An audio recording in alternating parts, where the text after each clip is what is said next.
Ommaviy axborot vositalari uchun kontent tayyorlash markazida O'zbek Gidroenergo aksiyadorlik jamiyatining 2025-yildagi asosiy natijalari hamda istiqboldagi yangi loyihalarga bag'ishlangan matbuot anjumani bo'lib o'tdi.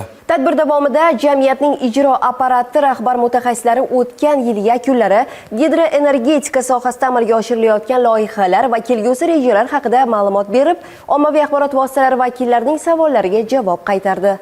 Biz odatda rivojlangan davlatlarda ko'radigan mana shunday shamol elektrostansiyalari endi yurtimizda ham paydo bo'lyapti. Chorvoq suv ombori atrofida mana shunday loyihani amalga oshirish ishlari Xitoy granti asosida O'zbek Gidroenergo hamkorligida boshlangan edi. Bugungi matbuot anjumanida aynan shu loyihaning hozirgi bosqichi va kelgusi rejalari haqida savol berdik. Grant mablag'i asosida Chorvoq suv omborining yonida 5 ta shamol elektrostansiyasi qurilishi boshlanganda, start berilganda, uni natijalari qanaqa bo'ldi va endilikda mana shunaqa shamol elektrostansiyalari O'zbekistonning boshqa nuqtalarida ham o'rnatish rejada bormi? O'sha podstansiyani kengaytirish ishlari yakuniga yetkazilmoqda.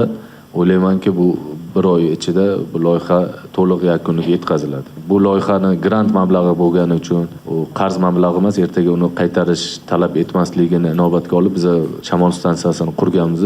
Kelgusida kredit mablag'larini jalb qilib, shamol stansiyalar qurish rejalashtirilmagan. Agar grant mablag'lari bo'lsa, biz bu loyihalarni yana davom ettirishga tayyormiz. Anjumanda O'zbek Gidroenergo aksiyadorlik jamiyatining o'tgan yilgi faoliyati natijalari ham ochiqlandi. Ma'lum qilinishicha, 2025-yilda jamiyat korxonalari tomonidan 6,5 milliard kilovatt-soat elektr energiyasi ishlab chiqarilgan. Shu bilan birga sanoat mahsulotlari ishlab chiqarish hajmi 700 milliard so'mdan oshgan. Tadbirda yaqin yillarda shakllanib borayotgan mikroGESlar tajribasi haqida ham ma'lumot oldik. Davlat rahbarining topshiriqlariga asosan qarorlar qabul qilingan hamda respublikada 3000 ga yaqin mikroGESlarni qurish bo'yicha loyiha ro'yxatlari tasdiqlangan. Ushbu loyihalar mahalliy xususiy tadbirkorlar tomonidan amalga oshiriladi.